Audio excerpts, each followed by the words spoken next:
Welcome to High Output, the podcast exploring how today's engineering leaders are building tomorrow's high-performing teams.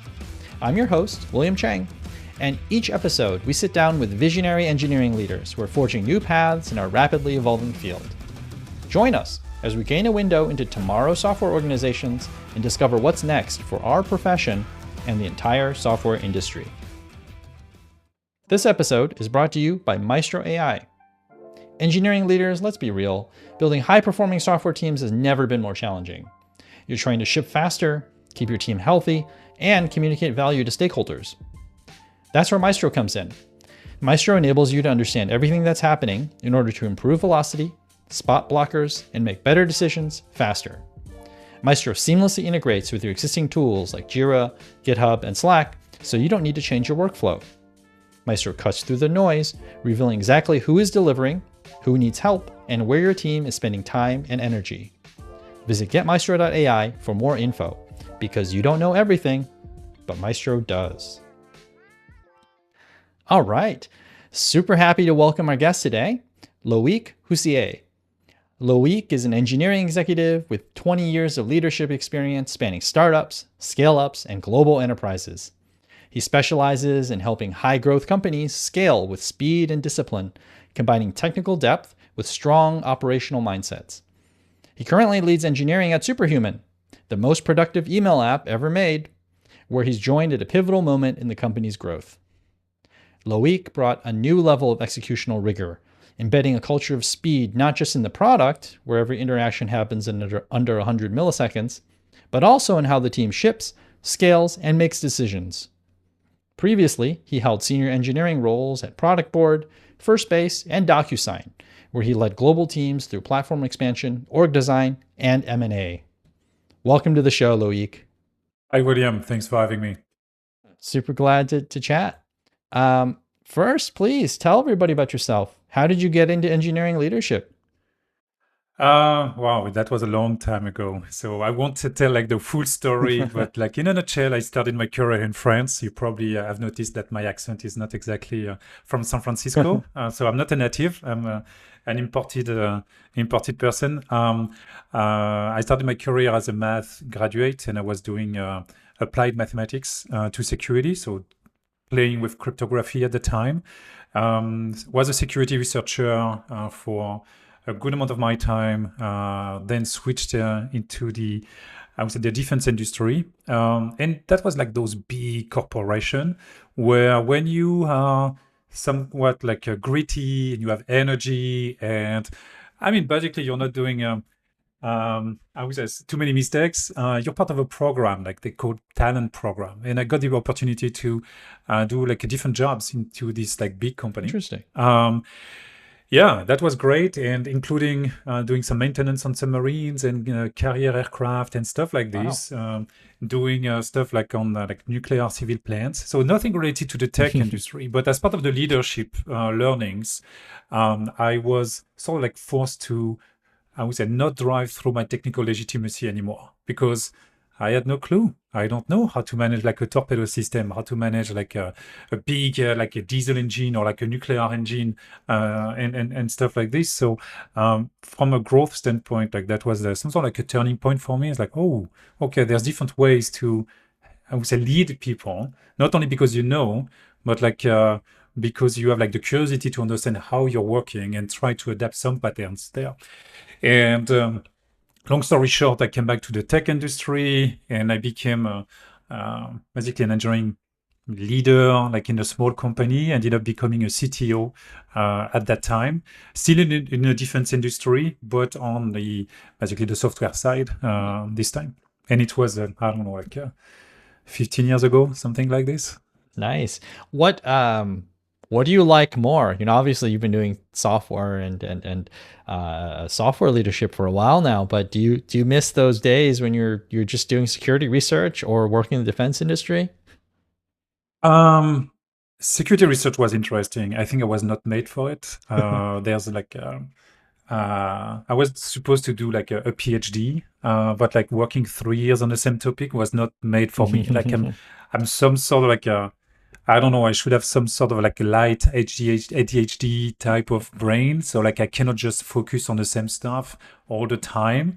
And it requires like too much of an hygiene. And I had too much energy. So it was really hard to focus like all that energy into one single topic. So I don't miss it that much. The working outside of the tech industry though was really interesting because contrary to what we work on, like I was working on tangible things. Mhm. I mean, there's all this, of course, it's a defense industry, or like you can debate like whether or not it's moral or not, but you build something, you work on some things that are real. So there's some level of tangibility or like on things you're working on that are sometimes like a bit more rewarding to some extent compared to the software industry where you ship a new version of a product or a new product. In 10 years, will the product still be alive? You don't know. You don't know. So like, what is your legacy at the end? So there's some part that I miss. And also like just by the curiosity, like I was learning so many things in a different type of domain. Like when you work on a nuclear plant, and you understand all the complexity, like the beauty of the simplicity to some extent, but the level of complications that I would say is coming into the process to make that simple thing work is crazy. So it's like mind blowing technically. So I miss a bit that. I miss a bit of that diversity. But I came back to the tech industry, so there's something to it, I guess. Yeah. Interesting. What were some hard lessons you learned? As you said, you learned in the beginning to manage people not in tech, transitioning to technology side. Has there been anything that's been tricky or different?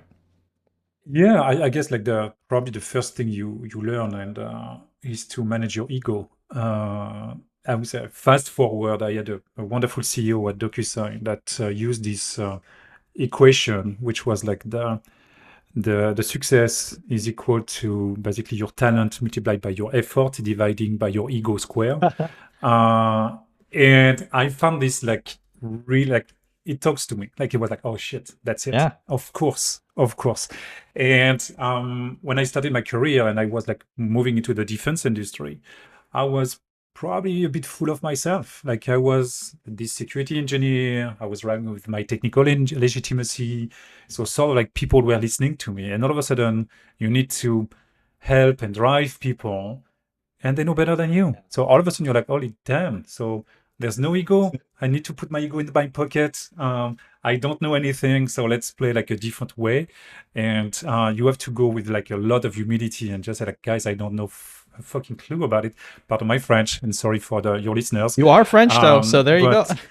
I am French also, it checks out. That works. But I think that was I would say the number one learning. It was like how to help people, basically manage people or lead people, Yeah. but like help people do a better job without feeling the need to be like the smart guy in the room. So that was like really something that was transformational, I guess, or leading to my style right now, where I feel totally comfortable being surrounded by people that are like much more smart than I am. And I feel totally okay with it. Yeah, that's interesting. And I've never heard that equation before. It makes a lot of sense. Total sense. Total sense. Were you able to learn that lesson just, hearing that, or is this the slow process of you figuring that out? No, I mean it was relatively fast. Like when you come into like a ship. So like I was helping teams doing maintenance Yeah. of like those gray boats from the French Yeah. Navy, and you get on that boat and you see all those guys working on like let's say like a torpedo system, and you understand the level of complication. You understand like everything that goes around it, and it's like really complicated, even complex systems, and there's no way you can catch up. There's no way you can have like the full understanding of everything that is, I would say, going there. So like very fast, you're like, okay, the way I was doing things won't work now. Right. I need to learn as much as I can to at least to be relevant when I ask questions. Yeah.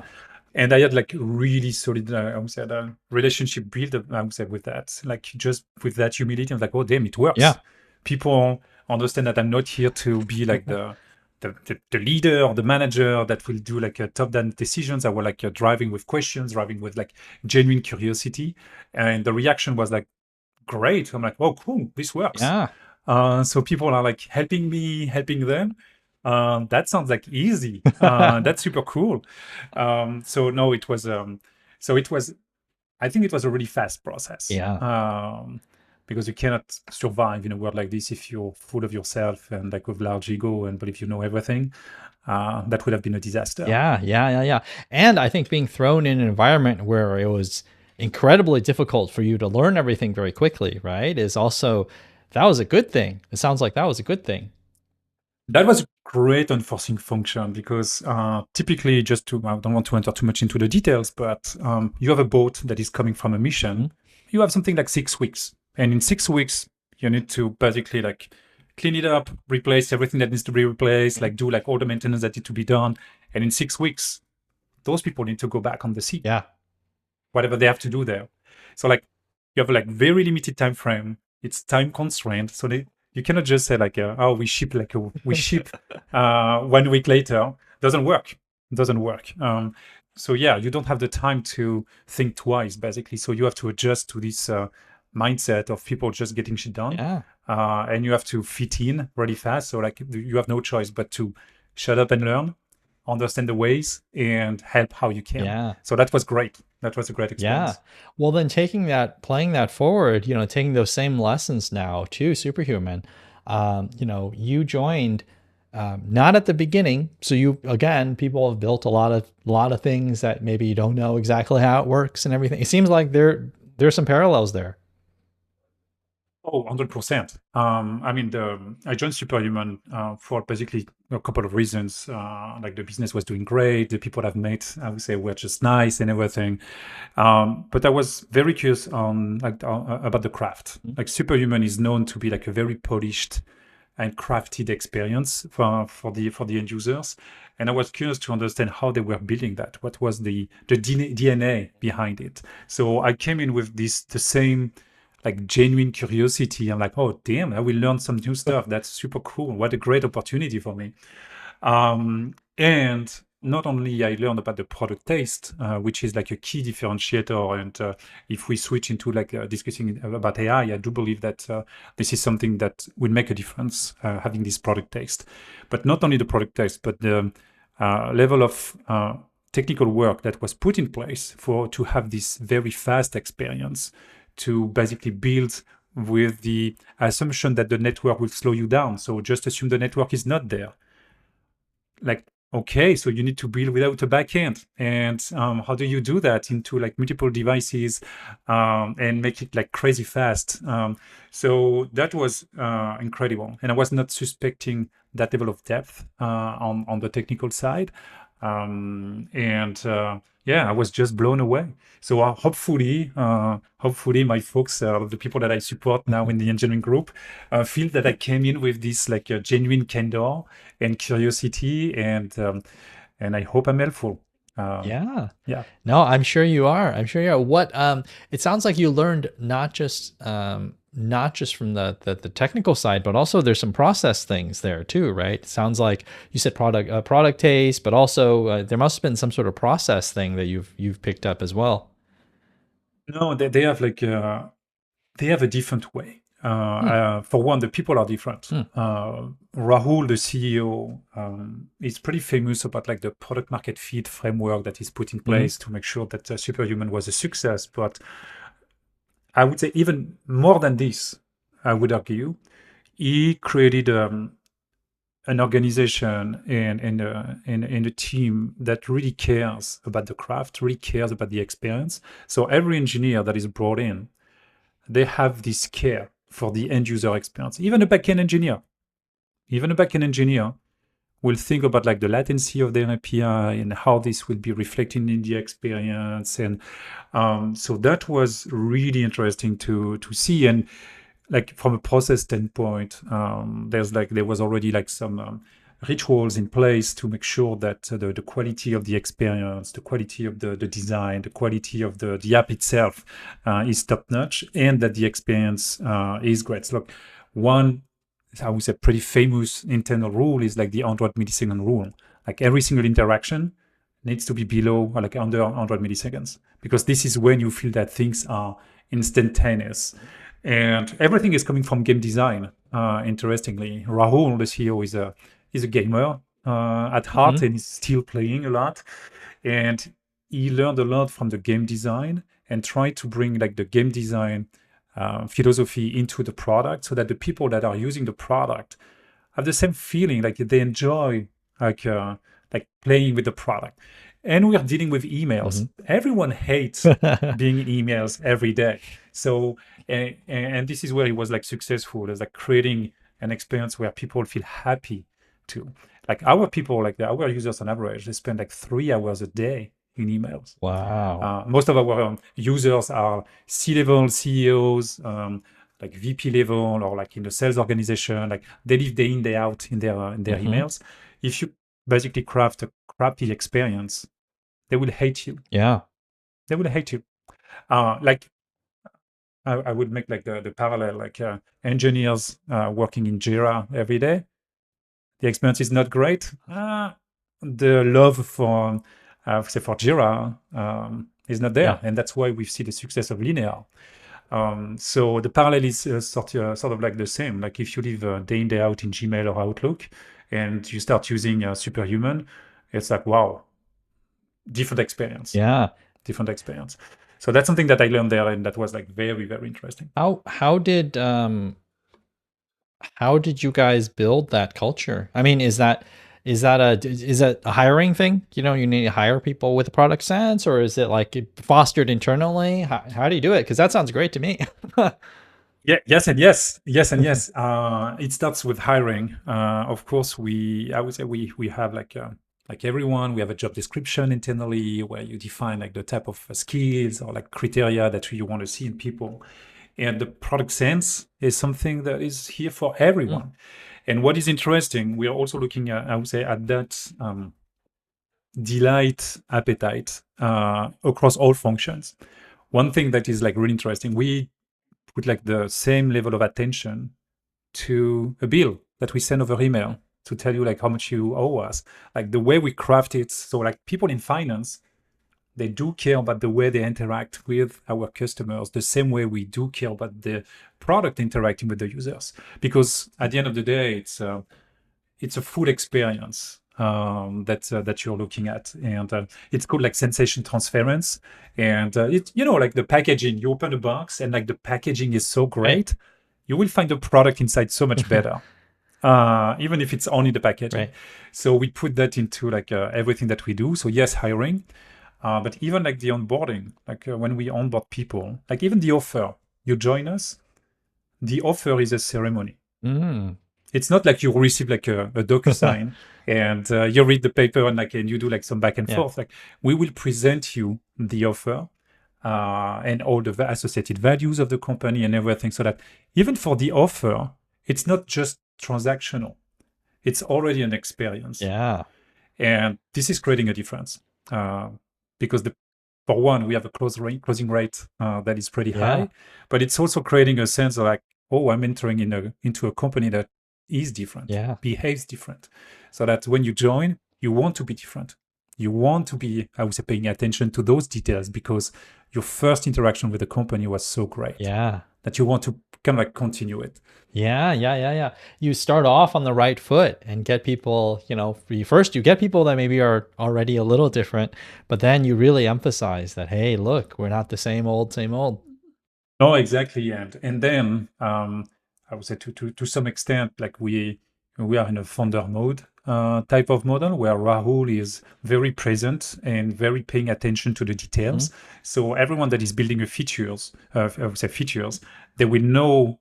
I would say they know the level of scrutiny that will be on, like even like silly details or like lack of pixel alignment on some of the experience and everything. So everyone is paying attention, and now everyone has an eye. So we have people that they know when something feels off.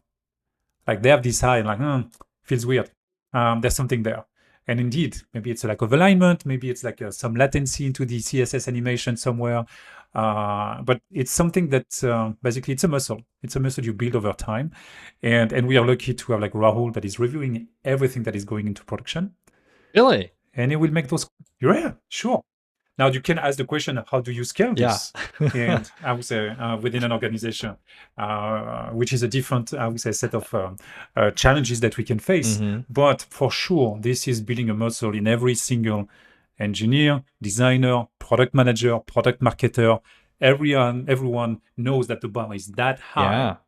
And that even if you get closer to that high, it's asymptotic because the expectation will keep being, I would say, up and up and up and up, which is rewarding. Which is rewarding because you know that when you ship something, you can be proud. Yeah.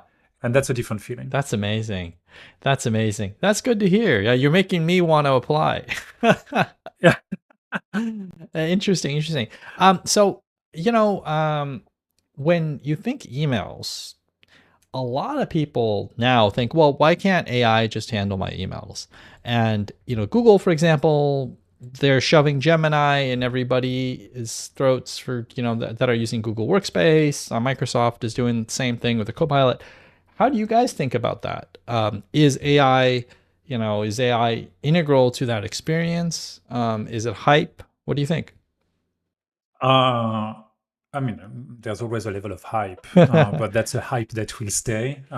It's foundational. Like it's not only changing the technologies and the way we provide and support our end users, but it's also changing the way people expect the interaction to be.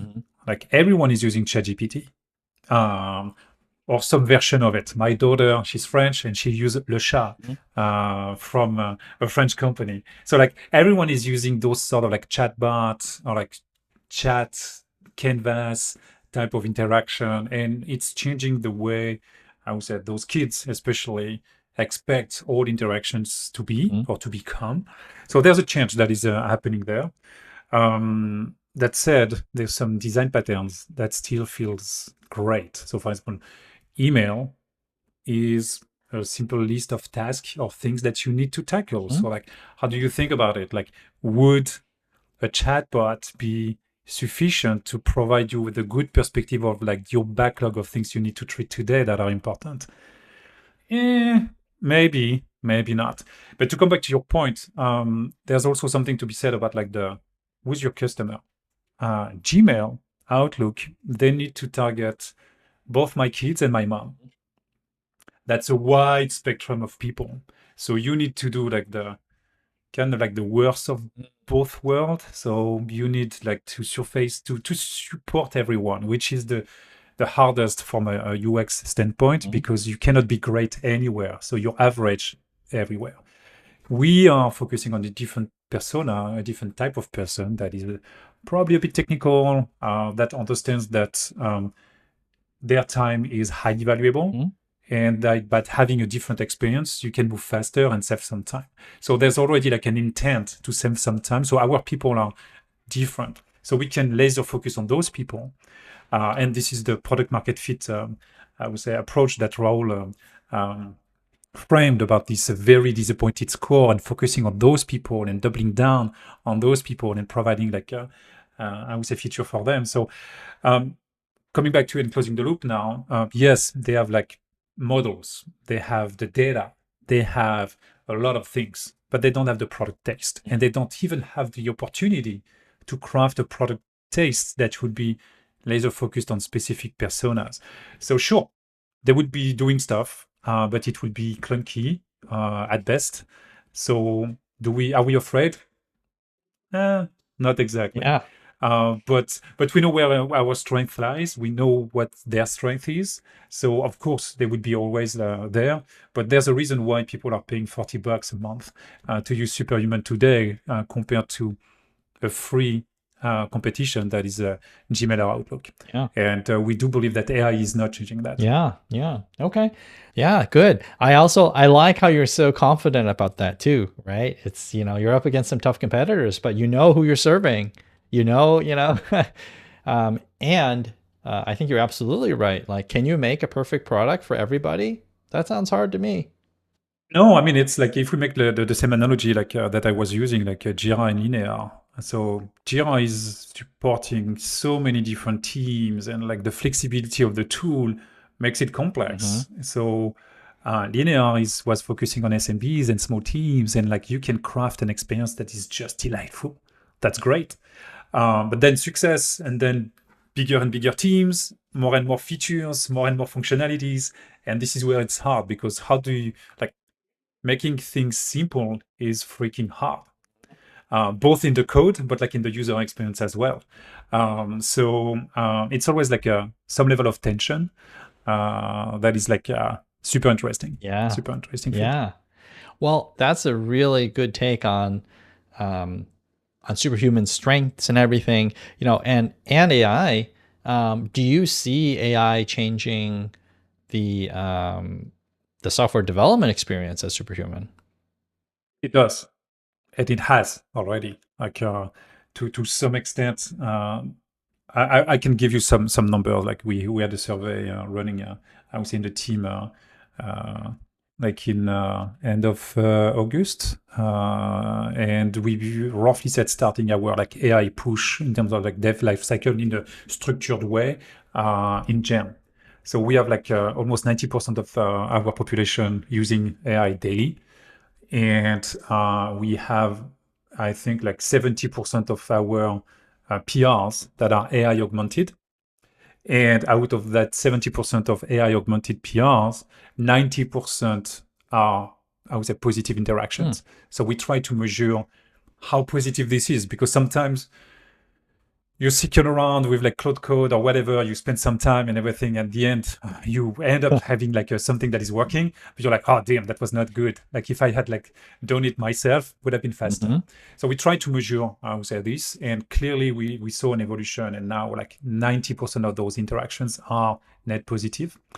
And some anecdotal feedback, some engineers claim that they basically improved their velocity by 40%, not especially on the developing, I would say, development side of the of the job, which is like a small part, but like everything that is before.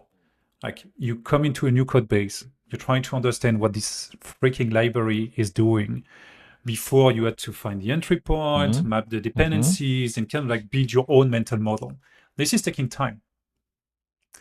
Now, Cloud Code or whatever like you're using, like Cursor or like VS Code or like whatever, the way you're using the tools, finding those and building the mental model on how things are currently working so much faster, so much faster. So reducing that part of the job is already like a big win.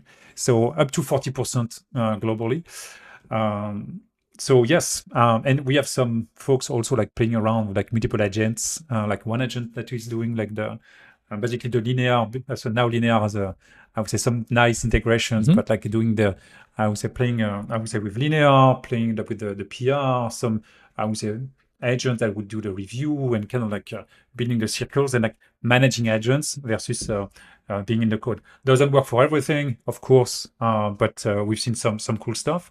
And I guess the other area that was very useful and where AI, I would say, make a really a difference is like all those small side tools you never have the time to build. Mm-hmm.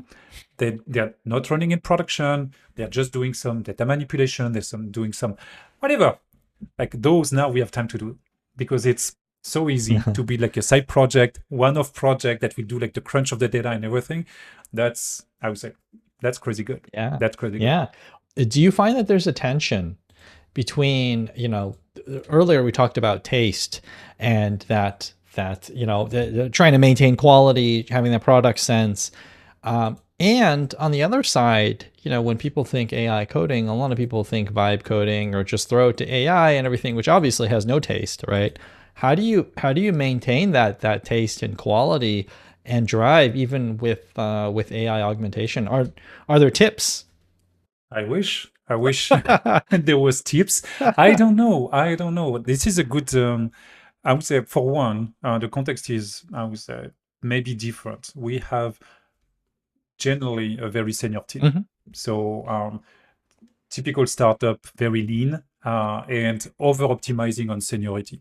So the gist of our people are like senior engineers or principal. Mm-hmm. So those people tend to use AI with a bit of care because they know what they're doing. They know the outcome Mm-hmm. they want to get.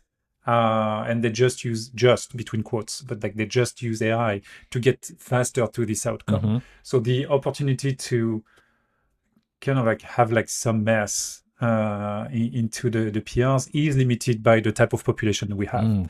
Um, I guess if you have a lot of interns or like more junior engineer, the vibe coding impact on your production code might be real.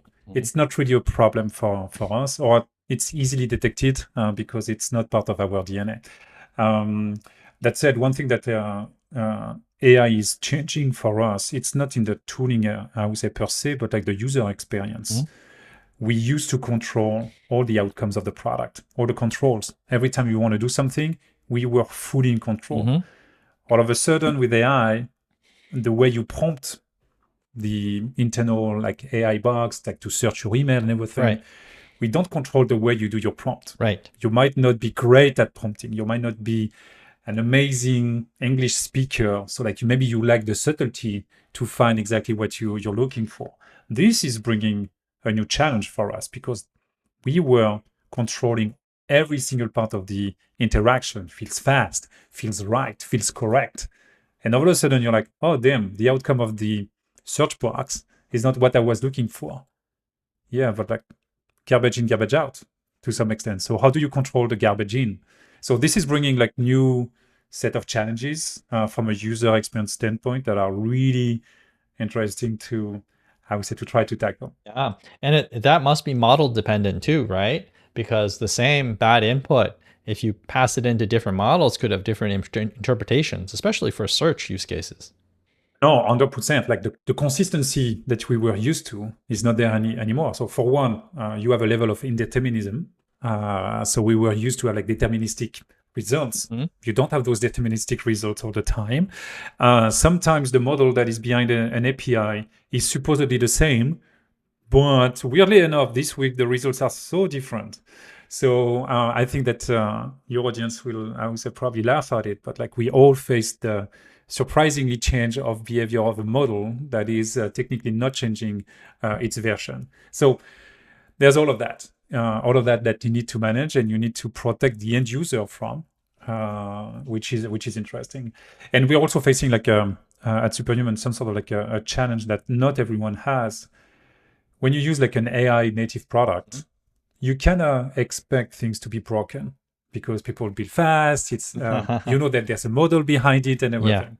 When you are, I would say that we are similar to Apple in a sense that people expect the best because they pay a bunch. They pay a bunch, so they always expect the best. And all of a sudden, the outcome is okay, not the best because of the model, because of the way models are working and everything. And we have to manage that expectations. We have really high expectations from our users, but they also want to have this new thing surfaced in the product. How do you surface it in a way that the outcome is almost always almost the best? Is tricky. Yeah. I'm sure you're putting a lot of effort into making that consistent and good for your users. Yeah, but it's not yet a solved problem. So you try to reduce the latitude. You try to control like the garbage in as much as you can, so that the outcome is persistent. We don't get it right all the time. We have a set of users that are beta testers, that want to be beta testers, that are a bit more accepting in the beginning, and they help us like bring that quality where it should be. So thanks for those people, by the way. Really appreciate that. But it's a constant battle. Like with AI, it's a constant battle. You cannot just expect things to be like right forever. You constantly need to do some evals and like try new models and like increase the data sets and all of that. Is that fun? I just backing up a little, like, is that interesting, or is that, you went from being able to taste and having control over everything to now, having this part you can't quite control? I think this is, I'm new to Superhuman. I've been there like since the beginning of 2025. So to some extent, I'm relatively new there, and we have relatively low turnover. Like our people are mostly old timer. So even for them, it's great because this is a new set of challenges, and you cannot just accept that the recipe of success that you had for so long, like Superhuman have been around for 10 years ish. So like it was successful for so long. Now, there's a new challenge. There's something else, and I think this is intellectually stimulating. And this is why the people are staying so long at Superhuman, because we're always pushing the limits. Before it was, I would say, from the inside. Now it's kind of like coming from the outside with those models. So it's always fun. That sounds great. That sounds great. So then, what's coming up next for you guys? I saw that you guys were Superhuman was acquired by Grammarly. I mean, there must be a big transition there. Like, what's next on your roadmap? What are the big things that you can share? So for one, we're pretty excited. There's a lot of questions. I mean, we are a very small team, and Grammarly is already like a successful company. It's a pretty good business. They've been the OG of AI to some extent, because they were doing NLP before everyone was doing NLP. They were doing it at a freaking scale. So there's a lot we can learn from them. There's a lot we can learn from this machine. What will be interesting for us again is like, how do we scale Superhuman? How can we rely on Grammarly's engine to some extent to make Superhuman not this niche, kind of like a very fancy application, to something that is a bit more like brought to the mass, while keeping our identity, while keeping what makes Superhuman Superhuman. I think this is also part of like what makes it interesting, because that's a tough challenge. It's, as I said early on, when you have like one customer or like one ICP, one typical persona you target, things are easier because you know how to make like this great experience for that specific users. Now it's like, okay, now we need to target my daughter and my mom. How do we do it without becoming, I would say, way too clunky, way too like all over the place? So that's something that is interesting. And I guess like learning from Apple, learning from, I would say, their level of, I would say they build for the mass. Like it's a consumer app, but to the mass with this very high bar in terms of like product taste. What can we learn from them? So learning from Grammarly scale and AI capabilities and all of that, keeping our culture and keeping our taste and bringing that to the mass by following somewhat like Apple's perspective and mindset would be really interesting. Yeah, and it sounds like you guys, not just you, Loic, but also all of the folks there are up for the challenge. Sounds like that's what you guys want to do. No, yeah. It's great, and we've been received by the Grammarly folks. And Grammarly has been acquiring like a Coda in November. So Grammarly has a big vision in terms of AI. They have a distribution. Grammarly is everywhere. Grammarly is present in every single experience. They live in your Google Docs. They live in your Word document. They live in your email. Grammarly is everywhere. So they have a distribution, which is great. Now it's like, how do you use this distribution with like key products, and have a portfolio of products? And how do you merge that into like a broader vision of productivity brought to you, I would say, with some set of core apps, but also like available where you work, is something that is very interesting. And those guys have been like very welcoming. So it's great people. It's great people. I believe we are great people as well. So I think there's a good recipe for success here. So feeling out there, maybe like a closing on this equation again. Success is the effort multiplied by talent divided by ego square. We are two very low ego teams. So that should work. Yeah.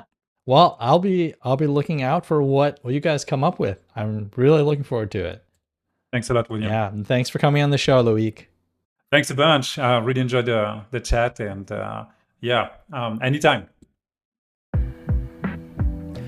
Thanks for tuning into this episode of High Output. If today's conversation was useful, please take a moment to subscribe wherever you get your podcasts.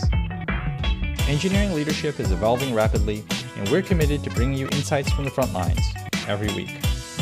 Visit getmaestro.ai/high output for show notes, transcripts, and past episodes. Until next time, I'm William Cheng, and this has been High Output, where we explore how today's engineering leaders are building tomorrow's high-performing teams.